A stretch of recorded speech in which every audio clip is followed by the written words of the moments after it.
Hello, basketball people, we have news. Let's go to more news about the Golden State Warriors. I ask you to give a thumbs up and subscribe to my channel, as I am a Warriors fan. The Warriors are fighting to avoid playing the play-in tournament, and Brandin Podziemski has had magical moments in some games and poor performances in others. Therefore, the player should be traded at the end of this season. The Golden State Warriors have a thing for complicating the development of young players. First it was Jonathan Kuminga, who is now a member of the Atlanta Hawks, and now it appears to be Brandin Podziemski, who is heading down the same path as Kuminga, one filled with flashes of potential, but also moments of frustration and unclear expectations from the team. In his third season, Podziemski's development has been disappointing. There's no way around that.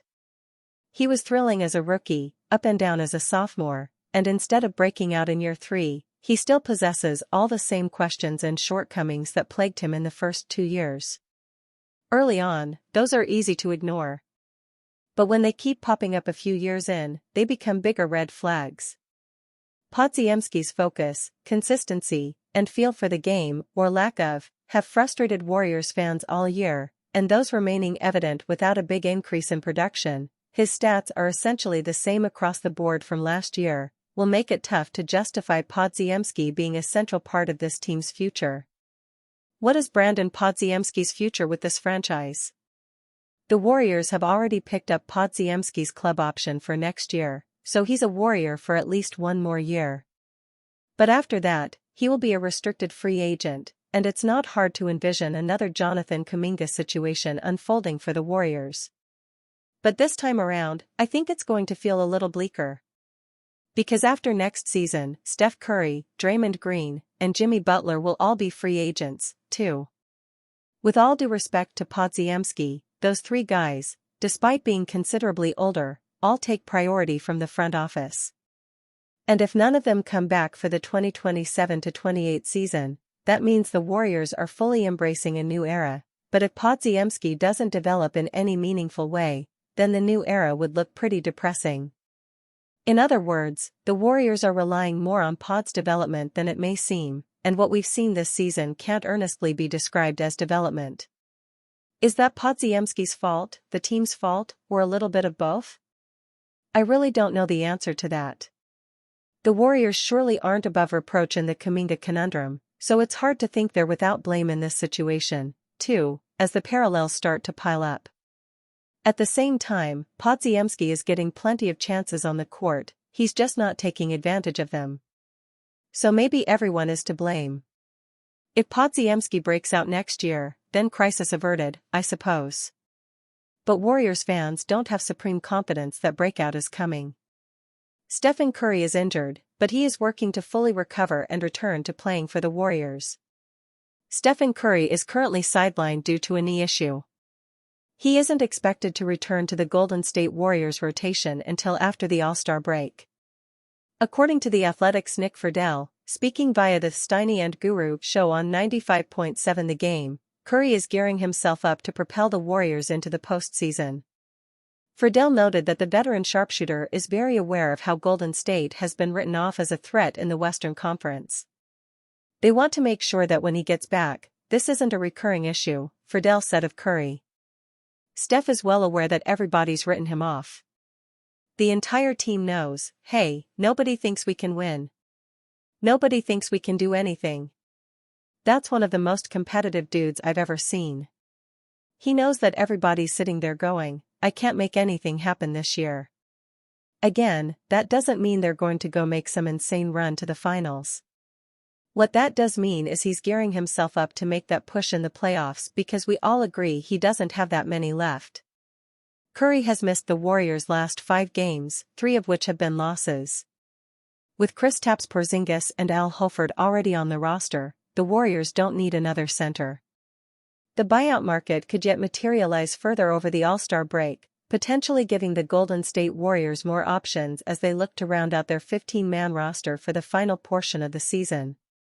Former Warriors center Kevin Looney is one who's been floated as a potential buyout candidate, but the franchise's trade for Latvian big man Kristaps Porzingis last week should shut the door on any shock reunion idea.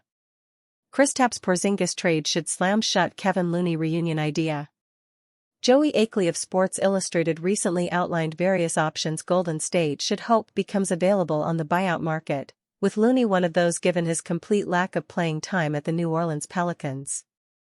On the one hand, Looney probably isn't thrilled with the idea of returning to the Warriors after losing playing time to Quinton Post last year.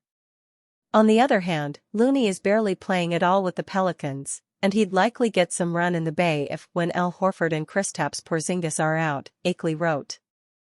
It wouldn't be a total shock to see Looney hit the market after a buyout, such as the contrast between himself and the rebuilding direction that the Pelicans are headed. After signing a 2-year, $16 million contract in free agency, the 30-year-old has appeared in just 17 games for New Orleans, including only 2 since January 2 as the franchise prioritizes the development of their younger players. Given Looney's $8 million deal for next year is only a team option, the Pelicans could choose to move on and allow the 4x NBA champion the opportunity to join a playoff contender for the remainder of the season. Yet even with Porzingis injury issues, and Horford being unavailable for back-to-backs, it's difficult to see the Warriors having too much interest in adding a fourth center despite Looney's history with the franchise. Even without the Porzingis trade, there's genuine question marks on Looney's ability to contribute to a playoff contending team, and subsequently whether Golden State would have interest given they blatantly chose to move on from him last offseason. With Porzingis, Horford, Quinton Post, and the small ball minutes of Draymond Green, the Warriors should have the center minutes covered, and therefore should be targeting a wing/forward type after trading away Jonathan Kuminga and Buddy Hield in the Porzingis trade. Perhaps Looney and the Warriors could reunite further down the track, but it's hard to see it happening now with only one roster spot available and with their current center options. Warriors Curry is trending in right direction. During his post-game news conference, following the Warriors' 126-113 loss to the San Antonio Spurs, Steve Kerr provided an encouraging update on Curry's injury. "I talked to Steph earlier, and he said he was feeling better, so he's trending in a good direction, but it'll be just day-to-day when he comes back," Kerr said. Curry has suited up for 39 games this season. The 37-year-old is averaging 27.2 points, 35 rebounds, and 4.8 assists, shooting 46.8% from the field and 39.1% from deep. The most important thing for Curry moving forward will be finding ways to remain on the court. After all, if Golden State is going to make some noise during the postseason, it will need both Curry and Kristaps Porzingis close to their best, especially now that Jimmy Butler has been ruled out. Curry expected back after the All-Star break. On Monday, February 9th, in his post-game news conference following the Warriors' 114-113 win over the Memphis Grizzlies, Kerr confirmed that Curry should return after the All-Star break. The veteran head coach did note that his star player would be day-to-day upon being cleared, though. "That's the hope, after the break," Kerr said. "It's really kind of a day-to-day thing. So it's hard to predict for sure whether he'll be playing in that first game after the break, but that's definitely the hope. The idea is, if he can get through everything this week, then that puts him on pace to be playing then." Golden State is currently 8th in the Western Conference, 4 games behind the Los Angeles Lakers, who sit 6th. Kerr's team could still avoid the play-in tournament with a run of wins. Having both Curry and Porzingis in the rotation will certainly help. However, keeping both Curry and Porzingis healthy will be the real challenge. How the Warriors fare in keeping the veteran duo healthy will directly impact how the franchise ends the current season. Warriors Steve Kerr facing criticism over handling of Jonathan Kuminga. Following the move that shipped Kuminga out of town, Kerr has now come under fire for the way that he handled the situation while it was unfolding. Greg Papa is clearly not a fan of Kerr's decision-making with Kuminga. He went as far as to suggest that it's time for the team to part ways with the head coach. "This whole thing with Jonathan Kuminga is a bad look," Papa said. "This is the worst look for a head coach. It may be time for Kerr to move on. This whole thing with Jonathan Kuminga is a bad look. This is the worst look for a head coach. It may be time for Kerr to move on." Greg Papa says the way the Kuminga saga was handled by the Warriors could impact the way free agents view Golden State as a destination, and Kuminga is an extremely talented player. He had shown flashes of developing into a key player for Golden State. It's disappointing that things didn't work out between the two parties. Rumors have been swirling about Kerr's future with the Warriors anyway. Even before the Kuminga trade, there has been speculation that this could be his final season with the team. Perhaps the way things went down with Kuminga could move him closer towards parting ways with Golden State. Steve Kerr won't be forgotten anytime soon in Golden State. Whether he ends up staying with the Warriors or not, Kerr is not going to be forgotten in the Bay Area anytime soon. Since taking over as the head coach of Golden State back in the 2014-15 NBA season, Kerr has had success that most head coaches can only dream of accomplishing. He has compiled a career 567-308 record, which is good for a 64.8 winning percentage. Kerr has also won 4 NBA Finals during his run. If this is his final season with the Golden State Warriors, he will have made it very difficult for whoever follows him to fill his shoes.